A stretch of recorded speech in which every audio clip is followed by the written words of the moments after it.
Vivre la permaculture avec Gwen Roland et Annabelle Lépine.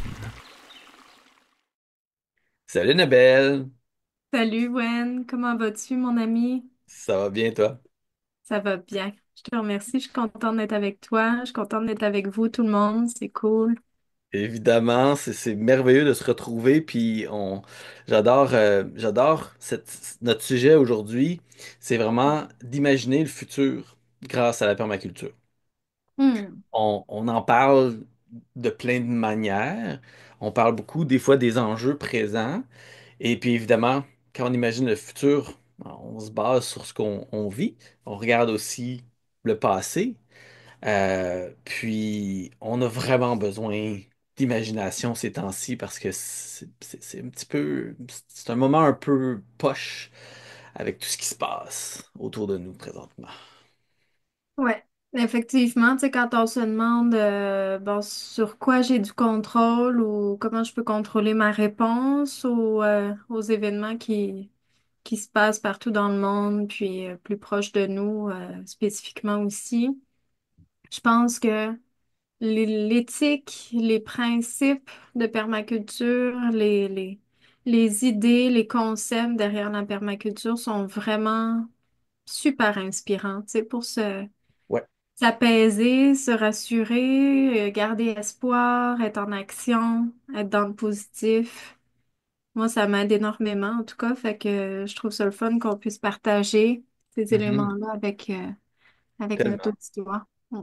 tellement. Puis si on considère, tu sais, la vision de la permaculture, je veux dire, à l'origine, Bill Mollison, il passait comme une semaine de ça au cours original, qui est des années 70, début 80, là, quand il commençait. Son cours, il durait 3 semaines Mm. intensives.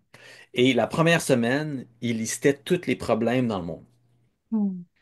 Il passait une semaine à énoncer les problèmes parce que à ce moment-là, c'était moins connu. Aujourd'hui, c'est peut-être le contraire. On se fait tellement dire que tout va mal que bien des gens font Mm. là là là là. Ils veulent plus entendre. Mais tu sais, faut être conscient. euh, de plus en plus, les changements climatiques deviennent évidents. Hein, Ouais. on a des grosses fluctuations, là. C'est pas comme ah, ça fait juste réchauffer, c'est pas de problème, on va juste avoir des palmiers plus tard. C'est des fluctuations, c'est des feux de forêt en Californie. Mm. C'est pas la première année, là, c'est juste que là, c'est dans la ville, fait que là, tout le monde capote. Euh, Mhm. tu sais, Hollywood brûle. Mais des feux, il y en a depuis des années et des années. La sécheresse, on en a eu ici, des feux comme on n'a jamais vu Ouais. avant. Donc ça, c'est une des extrêmes. De l'autre côté, ben, on a eu les inondations Mm. de fous, des gens qui ont perdu tout. Ils ont perdu leur Mhm. maison, comme mon frère. Il a perdu Mm. sa C'est vrai. maison au complet. C'est vrai. Je veux dire, ça change des vies, là. Ça affecte les gens pour vrai.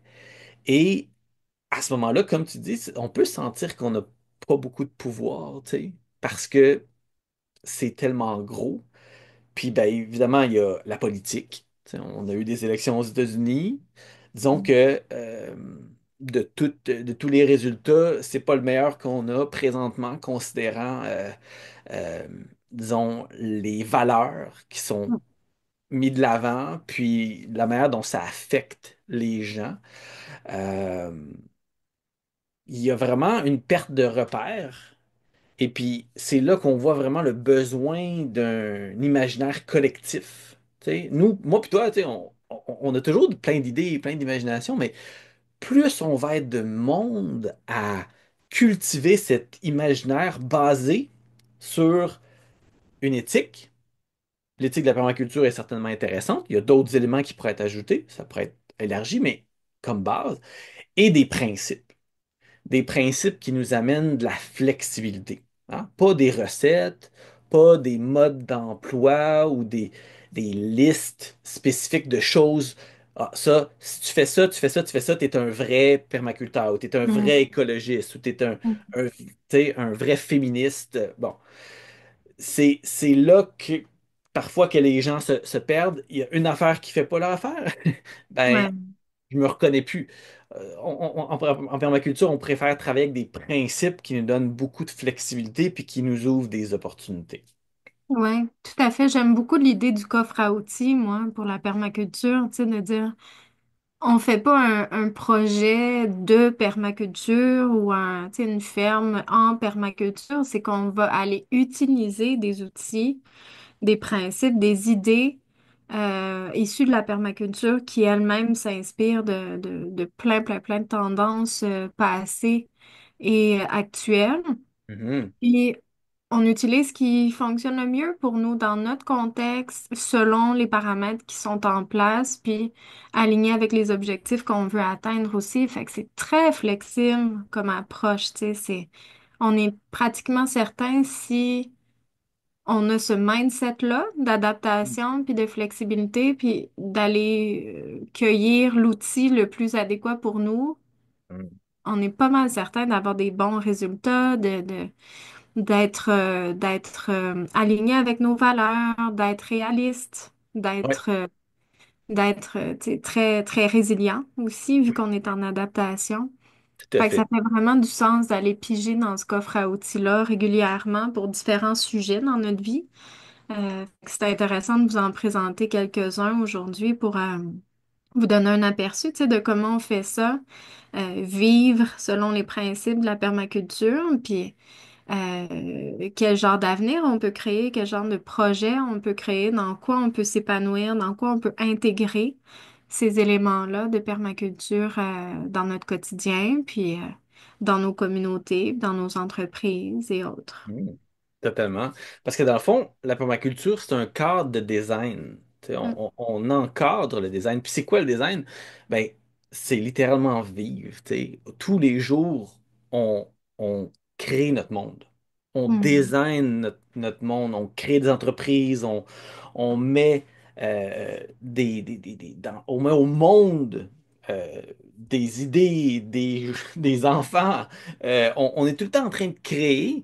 Et après le processus, c'est un processus de design. On design notre monde avec ce qu'on met dedans, puis les idées, puis les pensées et tout ça.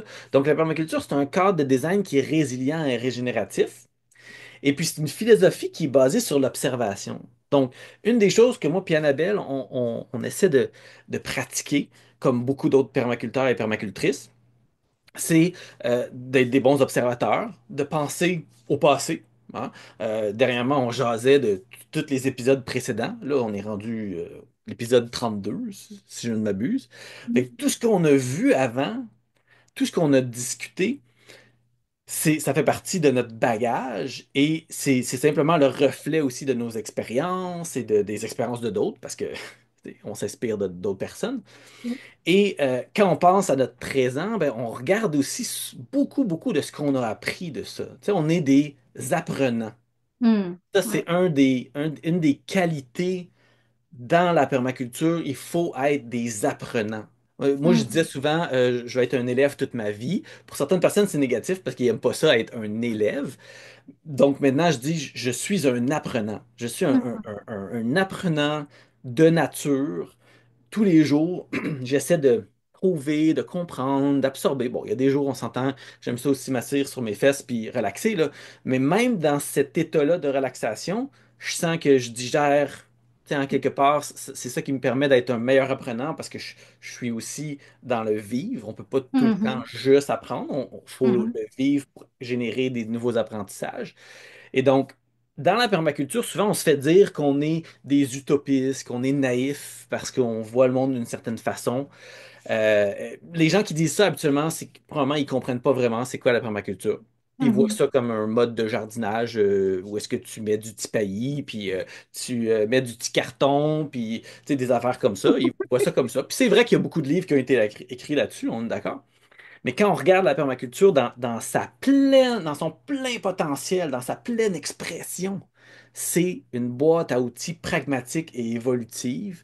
C'est mhm, un espace dans lequel on peut penser avec d'autres personnes, avec une vue positive et des outils extrêmement puissants qui sont nombreux, qui incluent évidemment les principes qu'on utilise, qui sont pas juste les 12 principes de David Homegun, encore une fois, il y en a d'autres. Tous les outils de design terrain, mais aussi de plus en plus les outils qui ont été développés pour le design social et pour le design Mhm. d'entreprise. Ce sur quoi Mhm. moi et Annabelle, on discute souvent et que, évidemment, entre nous, on est en train de développer quelque chose de super intéressant qu'on va vous parler un petit peu plus un peu plus tard sur notre offre de services à ce niveau-là pour vous supporter dans vos projets dans tous les sens. Oui, ça commence à se concrétiser, ce qu'on veut partager avec vous, ce qu'on veut voir évoluer avec vous comme projet. Fait que c'est génial d'avoir l'occasion de vous en jaser aujourd'hui. Si on commence par imaginer, hein, ça c'est notre but, hein, si on imagine le futur, Ouais. on a besoin d'imagination. Ça, c'est la première chose qu'il faut créer dans nos vies. Plus d'imagination, plus de créativité.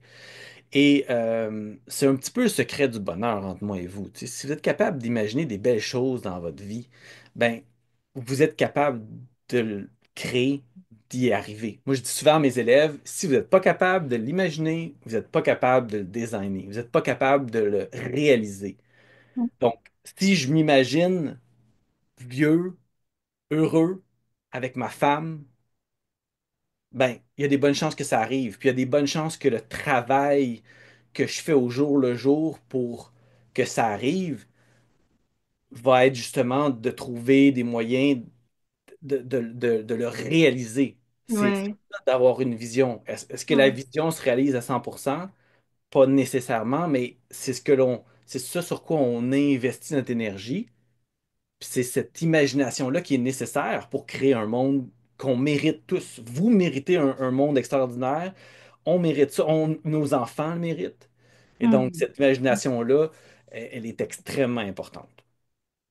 Ouais, tout à fait. Tu sais, tu l'as bien nommé, c'est vraiment une vision qui est créatrice, tu sais, qui est rassembleuse, qui nous permet de se raccrocher quand la vie nous fait bifurquer ou qu'on a des petites embûches.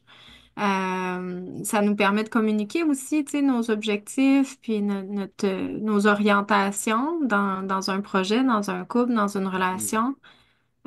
Fait que Ouais. d'être capable d'imaginer ce que vous avez envie de vivre, puis dans quel contexte vous avez envie de vivre, tu sais, dans quel type de relation vous voulez vous épanouir, dans quelle organisation du temps vous avez Mhm. envie d'être, quel genre de personne vous avez envie d'être, puis avec qui vous avez envie d'évoluer, dans quoi vous avez envie de vous épanouir, tu sais, dans quel projet, dans quelle sphère de vie, est-ce qu'il y a des éléments qui vous appellent, qui pourraient par exemple être une transition vers un mode de vie un peu plus correspondant à vos valeurs écologiques, Mhm. des valeurs qui se rapprochent de celles de la permaculture. Est-ce qu'il y a des éléments de transition que vous pouvez intégrer déjà dans les prochaines années ou est-ce qu'il y a des projets peut-être à plus long terme, des projets de retraite ou bon, qui vous appellent? Ça vaut la peine de réfléchir à qu'est-ce que j'ai envie de vivre, tu sais? Puis Mhm. si j'ai une entreprise, ben, quel genre d'entreprise j'ai envie de vivre? Est-ce que j'ai envie d'avoir une entreprise qui a un rayonnement positif dans la société, dans la communauté, ou une entreprise qui tire sur les ressources puis qui appauvrit finalement ses ressources autant humaines que matérielles ou financières? Est-ce que j'ai envie d'être dans une ville, une municipalité euh, vivante, dynamique, tu sais, à échelle humaine, résiliente, tu sais, On a le très choix. adaptée. On a le choix. C'est ça l'idée, c'est qu'on a le choix. Puis, euh, tout ce processus-là, quand tu nous parles de l'apprenant, Mhm.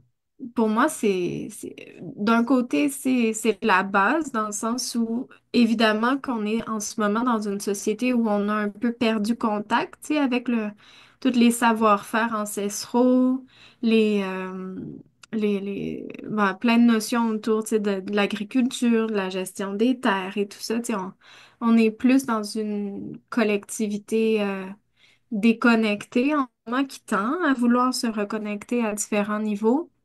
Mais oui, ça va passer par beaucoup d'éducation, de se réapproprier différentes manières de faire, manières de vivre également, puis de concilier la modernité, la technologie, Mhm. les exigences de notre société actuelle avec nos valeurs qui se rapprochent un peu plus de la permaculture, puis de la terre, de la nature. Puis tout ça se fait très bien. En fait, on est l'exemple toi et moi, de gens relativement sains d'esprit qui Pour leur arrivent possible, c'est ça. Puis à on leur s'entend, possible faut pour pas, faut vivre. pas se mettre tu sais, les idéaux, c'est bien, mais on parle pas de ça. On parle pas d'avoir un idéal puis de se dire c'est là que je veux aller, cet idéal-là, qui est rarement atteignable. C'est d'avoir une vision qu'on sait qui est atteignable. C'est ça la Ouais, différence. Entre ouais. imaginer son futur, si vous imaginez la ville dans laquelle vous voulez vivre. Ben, peut-être que justement, vous êtes capable de mieux trouver l'endroit où vous allez pouvoir élever vos enfants, par exemple. Tout à fait.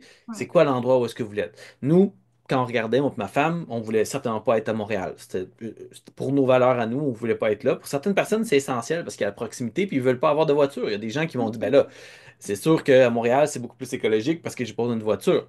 C'est un très bon argument, c'est tout à fait correct. Et on a chacun nos valeurs. Moi, je voulais pas être à Montréal parce que je veux avoir la bonne air, je veux être à proximité de la nature, même Mm. si ça implique de prendre ma voiture. Donc, il n'y a pas de. On juge pas, nullement, aucunement là-dedans, mais c'est bien d'être capable d'imaginer comment on va évoluer, puis comment nos villes vont évoluer. Nous, quand on pense à, mettons, la vision de la permaculture, évidemment, une des choses en permaculture qui est claire, c'est qu'on essaie de produire le plus près d'où on consomme. Ça, c'est très basique. C'est la logique aussi. Tu sais. Plus c'est produit localement, près de chez soi, mieux c'est. Encore là, avec la situation politique aux États-Unis, on risque de payer tout plus cher parce qu'on importe. D'où viennent nos légumes? De la Californie. Euh, on Mm. produit quasiment rien ici, à part en été un peu, puis ça se vend surtout au marché. Il faut Mhm. aller comme le chercher au marché, qui est un endroit extraordinaire, qui est toujours émerveillant en passant. Si vous êtes, ça fait plusieurs années que vous n'êtes pas allé au marché, c'est toujours un bel environnement, l'abondance, on la sent. Mm. Mais tu sais, autrement, y a pas, on fait pas de place sur nos étalages, donc on les voit peu. Puis même nos entreprises qui essaient de faire leur possible, ben souvent c'est difficile. Il y a un marché qui est limité parce que les gens ont des attentes, encore une fois. Donc, ça fait partie de la ville qu'on cherche à créer, une ville qui va être moins bétonisée, où est-ce qu'on va encourager plus d'autonomie. L'autonomie, oui, alimentaire, mais l'autonomie au niveau de fabrication, de la fabrication, de ce qu'on peut faire, de ce qu'on peut créer comme environnement, travailler à distance. Bon, là aussi, il y a des avantages, des désavantages. On sait qu'il y a un coût associé à toutes ces machines-là. Mais en même temps, moi, quand je suis chez moi, puis que je viens de finir de donner ma formation, puis je viens de passer 3 heures intensives à répondre aux questions et tout ça, avec mes élèves de mon cours de permaculture, ben, quand j'ai terminé, je vais en prendre un petit café puis m'occuper de mon garçon. Tu sais, c'est quoi ça vaut, ça, pour la qualité de ma vie, puis le fait que justement que j'ai pas à me déplacer. Donc, il y a beaucoup d'avantages. Et quand on décide d'imaginer la ville du futur, ben souvent on voyait des voitures volantes puis des choses comme ça. Moi, ce que j'imagine, c'est une ville qui est plus verte, plus localisée, plus de production locale qui est faite, où est-ce que les gens se parlent pour plus souvent parce qu'ils sont concernés par Mm. la politique locale, par l'évolution de leur quartier, par le développement, les jardins, les choses comme ça, qui est plus d'implication, de connexion avec ça, de créer des lieux, le maximum de lieux de connexion. Tu sais, moi, Mhm. ce que j'ai vu des fois, ça m'a toujours frappé. Aussitôt qu'on installe des jardins, où est-ce qu'il y a de la bouffe, où est-ce qu'il y a des fleurs, les gens se retrouvent là pour jaser, des gens qui se seraient jamais jasés de leur vie. Ils se retrouvent autour du jardin pour parler. Donc, il Mm. suffit de mettre de la beauté, tu sais, un beau tableau, une œuvre d'art, Mm. des jardins, tu sais, juste la nature en général, entre être sur la rue, sur le béton, en train de se croiser puis de même pas se regarder, Mm. puis dans un parc ou dans un espace un peu plus vert, un peu plus calme, un peu plus déstressant. Là, les gens ont tendance à se parler. Puis quand on se parle, ben on s'aime. sais, on se comprend, on s'aime plus, on s'apprécie, quoi. Ouais. Moi, Ouais. j'imagine la ville comme ça, en tout cas. Ah ouais, certainement. Fait que, tu sais, c'est intéressant de se dire, ben, donc on a plusieurs leviers. Tu sais, autant au Mhm. niveau municipal, en tant que citoyen, on peut influencer, tu sais, nos décideurs municipaux, on peut en être soi-même. Tu sais, on peut décider de s'impliquer en politique municipale pour changer certains éléments. Euh, Puis c'est le genre d'initiative dans lequel tu t'impliques aussi, tu sais, d'accompagner des villes qui Mhm. veulent Exact. être en transition justement pour avoir plus d'écologie mis de l'avant puis bien fait, tu sais, que ces projets-là soient portés de manière durable dans les écosystèmes. Puis comme citoyen aussi, tu sais, tout le volet collectif, tu sais, comme on Mhm. a connu toi et moi avec les incroyables comestibles ou des jardins collectifs, par exemple, où tu sais, on se dit, ben, entre citoyens, on se mobilise, puis on demande, par exemple, une part de terrain dans un parc, puis on décide Mhm. d'aller chercher du financement pour se faire un beau jardin collectif, tu sais. Il y a tellement de manières de créer cette municipalité-là, tu sais, Mhm. sans dire nécessairement j'attends que ça vienne de la structure, j'attends que ça vienne des élus, que ça soit mis en place. On peut s'impliquer à notre échelle aussi Mhm. en tant que citoyen, puis en tant que professionnel aussi, tu sais, on peut dire, ben, moi, j'axe ma pratique pour dire, je vais faire l'accompagnement, soit en gestion de projet ou en facilitation au niveau des élus, Mhm. en facilitation au niveau de la gestion du changement aussi dans les écosystèmes pour euh, intégrer au mieux possible ces projets-là, tu sais, c'est très accessible, là, ça se fait. Tout à fait. Ouais. Puis, quand on regarde évidemment toute notre alimentation en général, je l'ai mentionné un petit peu, tu sais, ça aussi, c'est un monde qu'on doit imaginer autrement.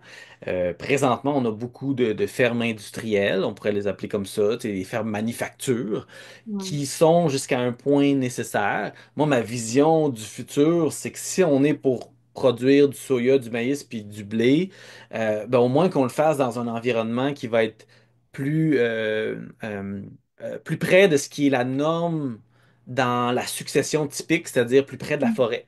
Donc, Ouais. l'inclusion d'arbres, je l'ai mentionné à quelques reprises, Ouais. l'agroforesterie dans un sens large, l'inclusion d'arbres dans les champs, ça n'a pas besoin d'être dans le chemin de la machinerie. On peut intégrer tous ces éléments-là, qu'on aime tant le faire en permaculture, Ouais. intégrer les arbres dans les champs. À la limite, si c'est des arbres qui peuvent être coupés dans 20 ans pour le bois, OK, mais ça peut être aussi des arbres à noix, ça peut être des arbres fruitiers, on peut créer, on peut vraiment pousser cette réflexion-là. Et si on s'en va vers ça, ben, la ferme devient de plus en plus collective parce qu'un agriculteur peut pas tout récolter ce qui est mis en place. Il y a d'autres groupes qui viennent s'associer à ça, qui supportent une partie des coûts et qui supportent évidemment une partie du travail et qui ont des revenus. Moi, si on me disait, ah oui, 10% de la ferme, on veut la mettre en forêt nourricière, par exemple, un peu plus linéaire, et puis on aimerait ça, faire le design, puis après ça, travailler sur la récolte, la transformation et tout ça, ça enlève quasiment rien à l'agriculteur parce qu'il y a beaucoup de bénéfices. Hein, à Mhm. l'associer des arbres, ça crée des brises-vents, ça crée des microclimats, toutes ces choses-là. Et de l'autre côté, si, encore une fois, c'est bien pensé, c'est bien. La différence, c'est qu'il y a des projets qui ont été faits et que c'était presque tout l'agriculteur qui avait à tout gérer. Puis déjà, Mhm. c'est difficile de gérer ses champs. Si en plus, il faut qu'il gère les arbres à noix, puis les arbres fruitiers, puis les arbustes fruitiers, puis c'est là que ça commence à ne plus fonctionner. Puis quand on imagine avec la permaculture, on ne peut faire autrement que d'imaginer de créer un écosystème humain autour de l'écosystème Ouais. qu'on crée. Ça peut Ouais. pas juste être une personne qui gère toute cette diversité-là. Il faut qu'il y ait une diversité d'humains qui gèrent la diversité de plantes et de récoltes et d'animaux potentiellement aussi qui peuvent se retrouver dedans. Ouais, tout à fait. Fait que, tu sais, on se retrouve avec des modèles, par exemple, de fermes, pas nécessairement plus petits, pas nécessairement plus gros non plus. Tu sais, il n'y a pas un modèle précis qui peut Mhm. être inspiré par la permaculture, mais si on se dit, par exemple, ben justement, ces différentes personnes qui développent différents produits ou services même sur la ferme. Tu sais, quand on Ouais, pense aux formations, à ouais. l'agrotourisme, à la transformation 30 jours. alimentaire, camp de jour, ah oui, camp de jour, garderie, tout ça. Fait que, tu sais, ça amène aussi une diversité au niveau des revenus, donc beaucoup Mhm. plus de résilience, tu sais. Il y a moins, s'il y a un de ces entrepreneurs-là qui a un accident de travail, qui doit s'arrêter quelque temps, qui doit supporter quelqu'un dans sa famille, ben le péril n'est pas là. Tu sais, on est en mode adaptatif, puis on est Le dans de reste la du système, balance. le reste du système peut supporter. Tout à fait, ouais. C'est encore là, l'idée du risque aussi est partagée. Ouais, c'est vrai qu'on se partage le risque. Tout à fait. Fait qu'au niveau financier, c'est beaucoup plus solide aussi. Fait que, tu sais, moi, j'imagine quand je rêvasse là, à ces fermes-là, tu sais, j'imagine des fermes bien designées, tu sais, comme on jase souvent, là, bien designées en fonction de la nature, en fonction du climat, de la topographie, de la gestion de l'eau et tout ça. Fait qu'une ferme qui prend le plus possible de ressources naturelles, qui stocke tout ça, se sert le plus possible de ressources naturelles, produit pratiquement pas de déchets, Mhm.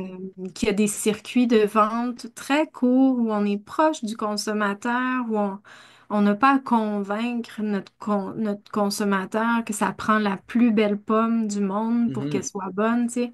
Le consommateur, il est éduqué, il Ouais. comprend le modèle dans lequel on est. C'est un consommateur qui est intéressé par ces sujets-là aussi, tu sais. Fait qu'on devient une communauté élargie. C'est des modèles qui sont très rentables, hein. C'est plus à discuter, là. C'est autant, sinon beaucoup plus rentable, en fait, d'avoir ces modèles de ferme-là versus des grandes monocultures comme on le connaît actuellement. Le, le seul critère qui sauve les grosses monocultures, c'est que c'est relativement simple et ils produisent beaucoup de quelque chose. Mais il Hmm. suffit que ce quelque chose-là perde sa valeur pour une raison quelconque ou qu'on puisse pas le vendre parce que il y a un embargo ici ou là ou des tarifs aux États-Unis ou peu importe, une mauvaise année, bon, Mhm. le système peut tout s'écraser. Puis bon, Mhm. on a mis en place des assurances récoltes, des choses comme ça, mais avec encore là les changements climatiques et la situation, on peut aller vers des extrêmes qui ne seront plus soutenables, qui seront plus Mhm. durables. Et comme plusieurs d'entre vous le savez, durable, c'est le minimum. Ouais. Et on veut être capable de Bon point. régénérer. Ouais. Ouais. Et c'est là que ça devient important. Puis l'économie aussi est en transition. Tu sais, pendant longtemps, c'était l'exportation qui était le but ultime. Tu sais, je sais pas, toi, dans ton domaine, tu dois en avoir peut-être, mais tu sais, beaucoup de compagnies, on leur disait, là, tu as saturé ton marché local, il faut que tu exportes maintenant, là. Puis c'est ça ta seule manière de grandir.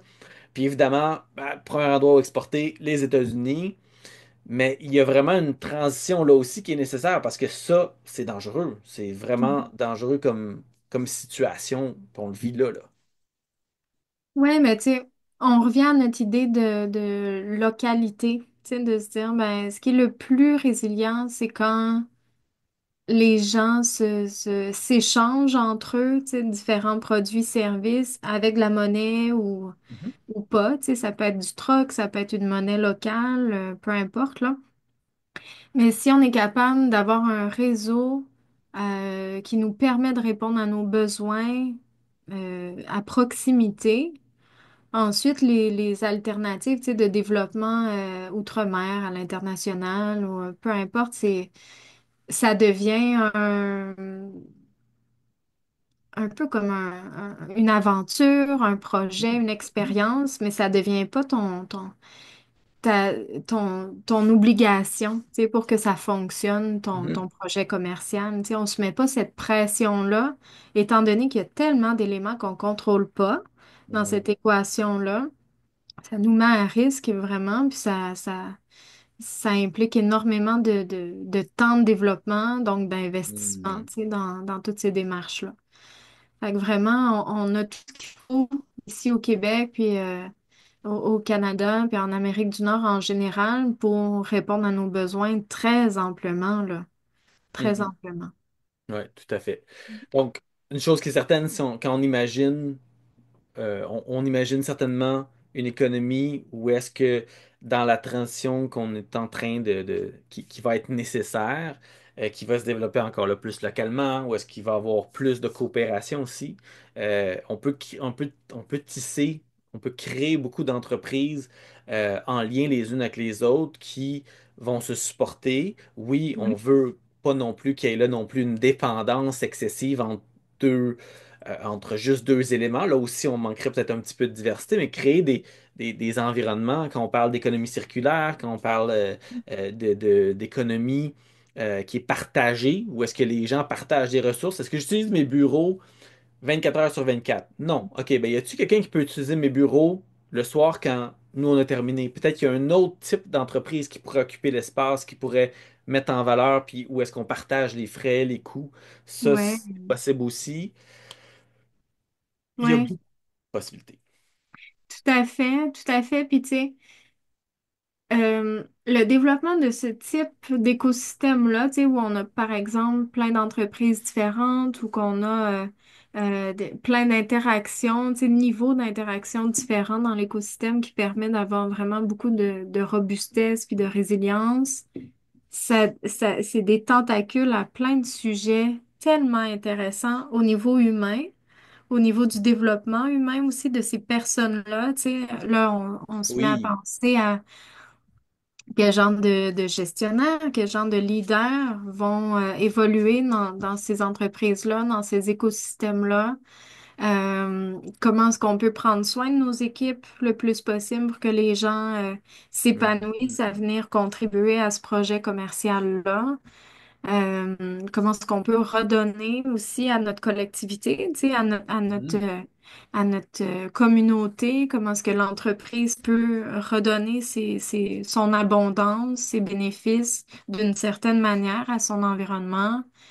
Euh, Ça amène tellement d'éléments intéressants puis qui amènent la signification, tu sais, qui amènent du sens puis de l'amour, là, tu sais, dans ce qu'on Mhm. fait pour que Ouais. ça intègre vraiment dans quelque chose qui nous ground, qui Nourri, nous ouais, qui motive, nourrit qui nous... à Ouais, plusieurs niveaux, ouais, tellement. ouais, tout à fait. Je suis en train de développer un projet présentement avec plusieurs partenaires, puis notre base, c'est la sociocratie. Hmm. Un autre, tu sais, dans les nombreux outils qui existent, qui se collent très bien à la permaculture. Puis on se rappelle que la permaculture n'est aucun de ces outils, hein. C'est pas plus la sociocratie que le pays, que les buts, mais qui fait partie du coffre à outils. Waouh, quel outil extraordinaire. Ouais. Quand on commence avec ça, on voit tout de suite l'impact que ça a. Ça a un impact de connexion, ça a un Hmm. impact où est-ce que chaque personne se sent reconnue, entendue. Hmm. C'est J'imagine plus d'entreprises avec ça, ça ferait plus de gens, une version ou une autre, là, de sociocratie ou quelque chose y ressemblant, quelque chose qui est utile dans ce sens-là. Plus de gens heureux, des gens qui se réalisent réellement dans leur plein potentiel, des Ouais. entreprises qui ont un impact à beaucoup plus de niveaux parce que à l'intérieur, leur processus interne reflète des valeurs qui Mhm. sont ensuite transmises à travers leur offre de service, leur travail. En tout cas, il suffit des fois de regarder certains éléments puis de voir juste tout l'impact que ça a. Ça change tout. Ouais, tout à fait. De ton côté, est-ce que tu as des Hmm. entreprises ça m'intéresse beaucoup de savoir si tu as des entreprises qui se sont posées cette question-là. Est-ce que le mode standard qu'on nous donne, là, qui est genre personne ne se pose de questions, on fait ça, on fait un Inc, puis je suis le boss, je suis le Hmm. DG, blablabla. Est-ce qu'il y en a qui se posent des questions si c'est vraiment le bon mode? Ah oui, oui, tout à Ou, fait. J'accompagne des projets en ce moment où justement on est dans une gestion très participative où même la structuration de l'entreprise, on est en démarrage en ce moment, puis la structuration de l'entreprise se fait collectivement, tu sais, de réfléchir à plusieurs sur l'intégration de plusieurs éléments dans le projet pour que ça forme un tout, puis que ce tout-là puisse gérer ensuite le projet. C'est super C'est pertinent. vrai. Puis je vis aussi, j'ai la chance de vivre aussi avec un cabinet de professionnels, des associés qui ont envie de se départir de leur pouvoir, tu sais. Hmm, Qui possèdent le cabinet, mais qui ont vraiment envie de favoriser ce qu'on appelle l'intrapreneurship, tu sais, d'être intrapreneur, d'agir comme un entrepreneur, comme si c'était ta business, mais sous l'ombrelle d'une structure qui existe déjà, tu sais, que hmm, tu possèdes pas nécessairement. Fait que, tu sais, tu prendrais peut-être pas tous les risques qu'un hmm. entrepreneur prend, mais t'as une belle latitude, tu Ouais. sais, pour t'exprimer, puis travailler en équipe, puis ça, je trouve ça tripant de voir ces gens-là. Ben, d'une part, de voir les associés qui relâchent les rênes, puis qui font confiance, puis qui croient en leur équipe, tu sais, en leur humain devant eux. Puis l'autre personne qui reçoit cette opportunité-là, puis qui décide de se développer pour devenir un meilleur leader, tu sais, une meilleure Hmm, personne au sein de cette équipe-là. Ça crée des dynamiques tellement intéressantes, ça crée des vrais sujets qu'on aborde au quotidien, ça crée des opportunités de croissance personnelle et organisationnelle, évidemment, là. Ça amène beaucoup de bénéfices aussi. mhm. Je trouve ça vraiment, vraiment inspirant de voir ça aller. Tu sais, je me trouve chanceuse d'accompagner ces gens-là, puis d'avoir comme leur confiance, tu sais, on va se guider, on va apprendre, on va justement être, tu sais, l'élève perpétuel, là, tu sais, Mhm. qui va se développer et comme technicien dans sa carrière et Mhm. comme gestionnaire, tu sais, et comme Ouais. humain. Puis, tu sais, toi et moi, on accorde énormément d'importance à des éléments comme la santé mentale, la Mhm. conciliation travail-famille et tout ça. Fait que le projet comme tel, s'élargit nécessairement quand tu parles de ces sujets-là. Ouais. On inclut les familles, on inclut tu sais, le reste de leur vie à tout ça, fait que ça vient s'intégrer, Mhm. ça vient s'aligner, ça fait du Des sens. externalités. Ouais, non, Les ben non, enfants, puis c'est une ça fait externalité. Non, partie. non. Ça fait partie, tout ça, tu sais. Comment est-ce qu'on peut favoriser ça, tu sais, que, Ouais. on a des mamans qui vont tomber enceintes, on a des papas qui vont aussi prendre des congés quand bébé est Ben ouais. malade, puis Ben tu sais, ouais. De plus en comment plus. on intègre là un vivre sa carrière selon des principes de permaculture. Pour moi, ça fait tellement de sens d'intégrer ça dans des pratiques de gestion plus Mhm. conventionnelles, sans dire nécessairement qu'on part un OBNL ou une Non, coop, non, non, tu non, sais, non. sans dire comment on est La capable, transition. c'est ça, de transitionner vers un quotidien beaucoup plus humain, tu sais, beaucoup plus naturel aussi, là, aligné sur la nature, puis C'est un mot important. C'est un mot important en transition parce que il fait moins peur d'une certaine façon ouais. que genre changer tout. Mhm. Mais il y a aussi un effet énorme avec le temps. Quand on fait une transition, puis Mhm. qu'on réfléchit, puis tranquillement on met en place des Ouais. éléments, puis on, tu sais, de changer le mode de prise de décision. Énorme! Mais tu peux le faire tranquillement dans les petites équipes. On commence à travailler un peu plus avec le consentement, avec, tu sais, au lieu que ce soit le boss qui décide tout, il y a plus de processus de discussion. Oui, c'est un peu plus long, mais après ça, les gens, des buy-in, ils embarquent pour vrai. Parce qu'ils sont entendus, ils sont sentis entendus, ils sont sentis écoutés. Tu sais, c'est énorme. Puis tu parlais des différentes justement transitions que ces gens-là font. Ça m'a fait penser à Joel Salatin. Joel Salatin, qui lui a démarré ses fermes, puis avait ses affaires à lui, il faisait ses affaires.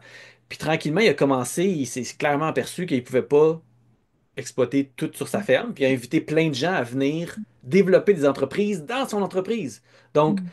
lui, il prenait un minimum de risques parce qu'il y avait déjà le terrain, puis des infrastructures, puis de l'équipement. Puis les gens prenaient un minimum de risques qui venaient participer parce qu'il n'y avait pas à acheter un terrain, à se développer, etc. Ça se fait, ça se fait Ben certainement. oui, ça se fait. L'entreprise possède déjà un bâtiment, puis qu'on peut Ouais, partager des locaux, puis... ouais. Ouais, tout à fait. Ou tu sais, même au sein d'une équipe, mettons, dans ce cas-ci, tu sais, on a des professionnels dans un certain domaine, mais quand tu prends finalement une experte RH qui rentre, elle arrive avec justement, comme si elle avait son projet, son entreprise, tu sais, le Mhm, même modèle que Joël, en fait, de se dire, ben, viens-t'en, je te fais confiance, on prend cette orientation-là ensemble, puis on développe, tu sais. mhm. Elle développe la boîte RH comme elle a envie de le vivre, comme qu'est-ce qui l'inspire et tout ça, puis ça bénéficie à l'ensemble, tu sais, Mhm. du cabinet, du groupe. Fait que ces parallèles-là se font constamment. J'adore. Tu sais, on peut pas s'arrêter juste à l'agriculture quand on pense à la permaculture, tu sais. Ben oui. Ces parallèles-là avec la vie de tous les jours, avec notre vie en entreprise, ils se font constamment, ils sont là toujours, tu sais. Puis moi, un des endroits où est-ce que je pense qu'on a beaucoup, beaucoup besoin de l'approche holistique et systémique et des principes de la permaculture, c'est dans le domaine municipal. Mm. J'ai adoré travailler avec des villes comme la ville de Montréal, la ville de Québec. Je veux dire, il y a plein de villes avec qui j'ai travaillé, mais j'ai pu voir des fois la frustration des employés devant la problématique de silos, chacun est dans son département, chacun fait son affaire. Et, et là aussi, tu sais, c'est ce qui est le plus proche du citoyen, c'est la ville. Et s'il y a bien un endroit où est-ce que la permaculture pourrait bien servir avec tous les autres outils aussi super intéressants, communication non violente ou la sociocratie, ce genre d'éléments-là pourraient venir jouer dans un cadre d'un design réfléchi et tout ça, il y aurait beaucoup à gagner, je pense, pour le bonheur des gens. Parce que les gens disent, ah, j'aime ma job, ça paye bien dans les villes. Moi, j'ai entendu ça tellement souvent dire, j'aime ma job, ça paye bien. Mais c'est juste pour ça que tu aimes ta job. Mm. Non, il doit avoir d'autres choses. Puis souvent, c'est le cas. Il y a des gens qui sont très, très motivés, puis tout ça. Mais en même temps, il y a vraiment une frustration que j'ai entendue maintes et maintes fois dans le milieu municipal. Puis on voit aussi euh, les démissions, bon, les environnements, les milieux un peu toxiques qui ont été notés à certains endroits. Donc, il y a un beau travail à faire là aussi. Tu sais, la permaculture, comme tu dis, ça s'applique pas juste à l'agriculture, ça s'applique pas juste à l'entrepreneuriat, ça s'applique à notre monde. Puis Mhm. c'est pour ça que nous, moi, puis Annabelle, on vous offre nos services. Là, on le fait plus officiellement Oui. à travers ça parce qu'on voit tellement d'endroits où est-ce que ça pourrait aider. Mhm. Puis il y a des gens qui nous contactent, qui veulent juste parler de leur projet. Puis nous, on peut certainement avoir des belles discussions, vous apporter des idées, des nuances, comme on jasait, comme on jase souvent, tu sais, être capable de cibler certaines problématiques, éviter des erreurs de type 1, hein, les erreurs qui, quand on commence quelque chose, peuvent nous suivre puis nous faire souffrir longtemps si on ne Mhm. les a pas bien pensés. Ça, c'est vraiment dans nos cordes. C'est ce qu'on aime faire au jour le jour. Puis c'est ce que vous nous entendez faire depuis les débuts du balado. Et puis sachez que on exprime des opinions, hein. J'ai des opinions qui sont peut-être pas les vôtres. Ben, on est capable d'explorer les idées Mhm. avec le minimum de biais aussi. Là, on est entre nous, on parle de notre vie, de Oui, notre oui, vécu. oui. On ne peut pas faire autrement que d'exprimer un certain nombre d'opinions, mais juste rappeler aux gens qu'on est des professionnels, puis on est capable de regarder votre situation, que ce soit quelque chose que vous débutez, quelque chose qui existe déjà, ou simplement vous voulez jaser comment la permaculture s'appliquerait, comment ces principes-là, comment vous pourriez m'aider? Ben, Mhm. ça, pour nous, c'est souvent, en tout cas, moi, de mon point de vue, avec les clients, que je visite leur terrain ou que je discute de leur projet, c'est extrêmement rentable parce que, par exemple, une personne avec qui je parlais récemment était sur le point d'acheter son terrain, puis j'ai juste dit, ah ben, as-tu validé le drainage de ton sol? Tu sais? Ah non, Mhm. on n'a pas vérifié ça. Elle est allée voir sur les outils bon, que j'enseigne et elle a vu que son terrain était considéré mal drainé, etc. Donc, Mhm. Juste ça, ça va peut-être économiser des centaines de milliers de dollars parce que elle avait des critères qui n'étaient pas complets nécessairement, puis c'est normal. Ouais. Nous, on ajoute d'autres éléments, on ajoute des notions qui peuvent vous aider à approfondir puis à vous assurer que vous allez dans la bonne direction. Oui, tout à fait. Fait que, tu sais, autant dans l'analyse de est-ce que ça vaut la peine que je me lance? Est-ce que c'est le bon endroit, la bonne manière de le faire? Est-ce que j'ai pensé à tout? Est-ce que j'ai suivi les étapes dans le bon sens? Est-ce que, tu sais, quand on se lance dans un projet, on a tellement de questions. Mhm. Fait que ce volet-là, évidemment, on en a vu, toi et moi, beaucoup des projets décollés, tant au niveau agricole qu'entrepreneuriaux, que personnel aussi. Mhm. Fait que à ce niveau-là, il y a beaucoup de pertinence, je pense, pour éviter des erreurs, éviter des Ouais. déceptions, tu sais, dépasser le stade de je sais pas ce que je sais pas, tu sais, Mhm. d'arriver au stade de dire, bon, je savais pas tels éléments, je vais aller me renseigner, je vais aller me former sur tels sujets qui vont me servir pour le projet. Euh, Puis dans un projet qui est déjà existant aussi, ça place, je trouve, d'avoir des oreilles puis des conseils comme ceux qu'on peut donner, puisque euh, quand on pense, mettons, à une entreprise, tu sais, qui est déjà en opération puis qui a un historique et tout ça, si on veut faire dévier un peu la trajectoire de l'entreprise pour qu'elle prenne, par exemple, plus un virage écologique ou pour que on défasse des éléments comme un climat organisationnel qui est toxique ou qu'on veut favoriser, mettre en place une nouvelle culture organisationnelle. Euh, Ça nécessite vraiment beaucoup d'énergie, beaucoup de ressources, tu sais, dans l'entreprise. Puis c'est la même chose au niveau des fermes, évidemment, tu sais, une ferme justement qui est en monoculture, puis qui se dit, bon, ben, j'ai envie de diversifier, j'ai envie d'inclure ma relève, par exemple, puis la relève est intéressée à faire de la culture de petits fruits, Mhm. ou on est aux prises avec la gestion de l'eau qui est problématique, sécheresse, inondation depuis des années, là, on veut faire des améliorations pour que ça se place. Ben, ça vaut la peine d'aller consulter avant de faire des gros moves qui pourraient, ben, qui vont nécessiter certains investissements, évidemment, mais qui pourraient aussi Mhm. amener certaines problématiques par la suite s'ils sont pas bien pensés, tu sais. Fait que l'idée, c'est que je t'entendais dire tantôt, on a des opinions.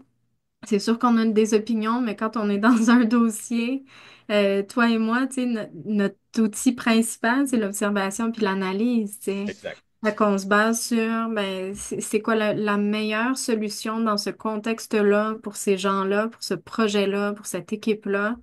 Puis, c'est ce qu'on met à profit, tu sais. En fait, la somme de nos connaissances, de nos expériences, de nos outils mise ensemble, puis de nos réseaux aussi, parce qu'on a des Mhm. beaux réseaux, toi et moi, de professionnels autour de nous. Ben oui. Et je me dis que en équipe, là, on peut aller loin, Ouais, toi et tout à moi, fait. Tout à fait. dans Puis on est l'accompagnement. on est aussi conscient de nos limites, autant les limites légales, comme en agriculture, ben, on n'est pas des agronomes, ni un ni l'autre. On ne peut pas donner des conseils Bon point. agronomiques parce qu'au Non. Québec, c'est régi comme ça. Bon, c'est le seul endroit au Canada. Ça serait discutable, ça aussi.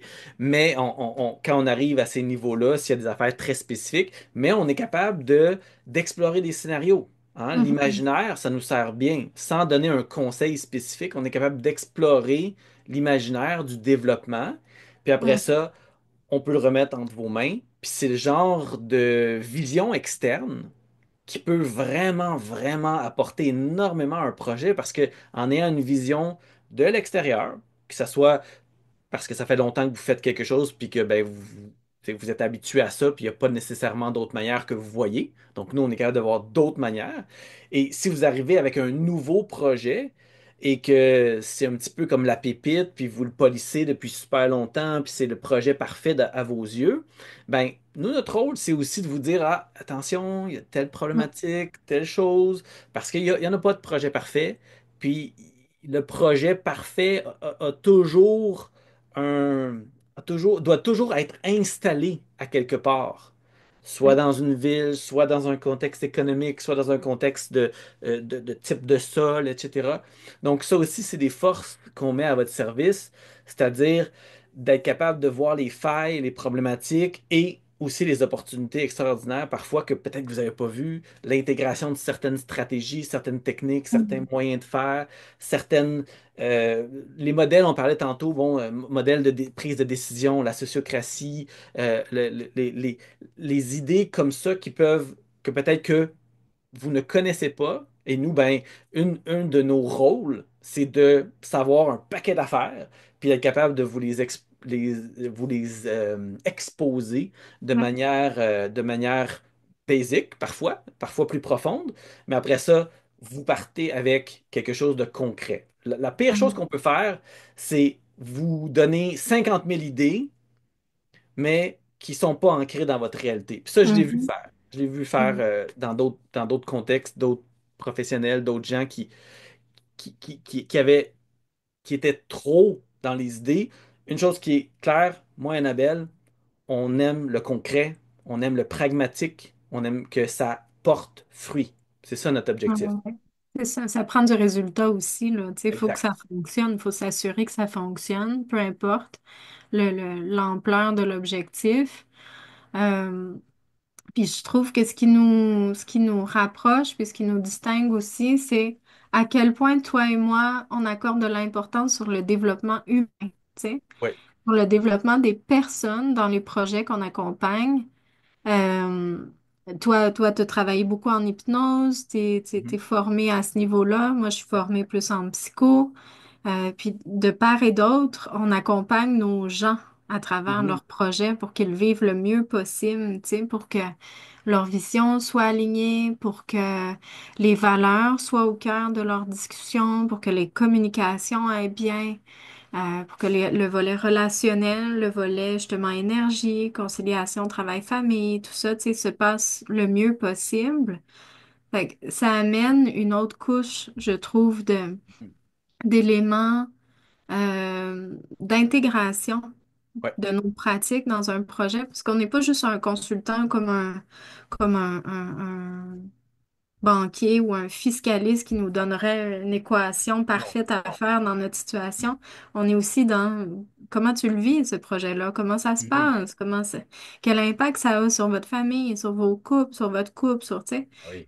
Fait qu'on on étend plus loin pour être certain que ça fonctionne, tu sais. Quand même que le plan est fantastique, que le plan d'affaires est fantastique, ou tu sais, si les gens sont pas bien dans le projet, il n'y en aura pas de projet, là. Ça va pas se Ou faire. encore, ou encore, encore plus triste tant qu'à moi, la vision qui dit que quand tu démarres ton entreprise, ta famille est mieux de t'oublier, tu sais. Ça, c'est la pire chose que j'ai vue, puis Ouais. j'ai entendu encore ça récemment. Quelqu'un qui a Mm. sorti ça. Ah, moi, quand j'ai rencontré tel conseiller, il m'a dit oublie ta famille, ils te verront pas pendant 2, 3 ans le temps que tu démarres ton Mm. entreprise. Je suis comme non, non, je m'excuse là. Il y a moyen de le faire autrement, tu sais. C'est ça.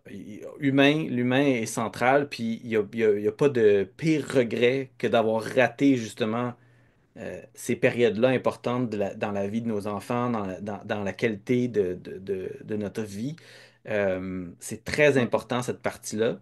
Puis pour nous, pour moi, pour toi, on, on, on est très conscient que on n'arrive jamais avec un bagage vide à nos situations. Mm. Donc, on essaie aussi de mettre en valeur les outils qu'on a déjà. Ça aussi, c'est important. Des fois, on n'y pense pas. C'est important de mettre de l'avant. Moi, je ne suis pas hypnothérapeute au jour le jour, mais l'hypnose me guide à tous les jours parce que je Mm. sais la puissance des suggestions, je sais la puissance de mon subconscient. Puis l'hypnose, hein, pour ceux qui ont un doute, là, c'est rien d'ésotérique. Tout est Mm. Mm. psychologique. Ça, c'est très, très connu. C'est rien de magique. Mais c'est quelque chose qu'on utilise en vente, en marketing. Tout ça, c'est très, très important Mm. pour avoir une belle vie. Il y a des gens qui ont de la misère à dormir. Ben, l'hypnose peut aider là-dedans. Relaxer, se détendre, être capable de mieux communiquer. Hein. Je pense que moi et Annabelle, on s'en sort très bien. On est des pas pires communicateurs. Ben, c'est important d'être un bon communicateur, communicatrice lorsqu'on a une entreprise, partager notre mission. Donc, on Mm. peut très largement vous aider. On n'est pas, on ne sait pas tout, on ne peut pas tout faire, mais on a je pense, des traits, un des attraits de la permaculture, c'est qu'on est des bons généralistes. On est des bons généralistes Ouais. avec des spécialités. Tu sais? Donc, on va détailler un petit peu plus nos services sur mon site web. On va commencer par ça. Sur Mhm. mon site web, il va y avoir une petite section dans la section des services pour notre service d'accompagnement et de consultation. Et on vous invite à aller faire un petit tour. Puis on espère que à travers aussi l'imaginaire qu'on a partagé au début de ce balado, vous allez voir aussi peut-être où est-ce qu'on pourrait vous aider à travers Mhm. votre projet. Tu sais, Mhm. comment ça pourrait venir vous servir. On va détailler, comme je disais, plus les services spécifiques, mais sachez que moi, un des plus grands bonheurs que j'ai, c'est de parler avec les gens de leur projet, Ouais. puis simplement être un miroir qui permet de refléter le meilleur, puis d'indiquer parfois les petites zones un peu plus ombrageuses de tout ça. Puis on a Ouais. tous besoin de ça. Je pense qu'on devrait tous avoir Ah, plus certain. de miroirs. Oui, certainement. Puis tu sais, quand on se fait pointer une zone d'ombre, puis qu'on ne sait pas nécessairement comment l'adresser, tout ça, ben, on a encore plus de valeur avec l'accompagnement, de dire, ben, je peux t'accompagner aussi à travailler cet élément-là pour que Tout à fait. tu avances, tu sais. Fait que, euh, c'est un plaisir de développer ça avec toi, Wen, puis j'espère que on va avoir la chance d'entendre plein d'idées de projets, plein de gens qui vont nous contacter pour nous présenter leur concept, leur projet, puis qu'on puisse mettre l'épaule à la roue avec vous, partager ça avec vous, faire un petit bout de chemin avec vous, puis Mhm. vous voir évoluer dans cette tangente-là. Je pense qu'il n'y a pas grand-chose en ce moment qui me motive plus que cet impact-là social qu'on pourrait avoir, de dire, ben, OK, on s'implique, on le fait, puis Tout à on fait. construit, tu sais, l'avenir qu'on a envie de vivre, là. Exactement. Puis, tu sais, on le voit, les gens nous envoient des commentaires pour le balado. Puis c'est comme, waouh, je savais pas que ça existait. Puis, tu sais, c'est Mm. souvent cette réflexion-là, ah, je savais pas que c'était possible.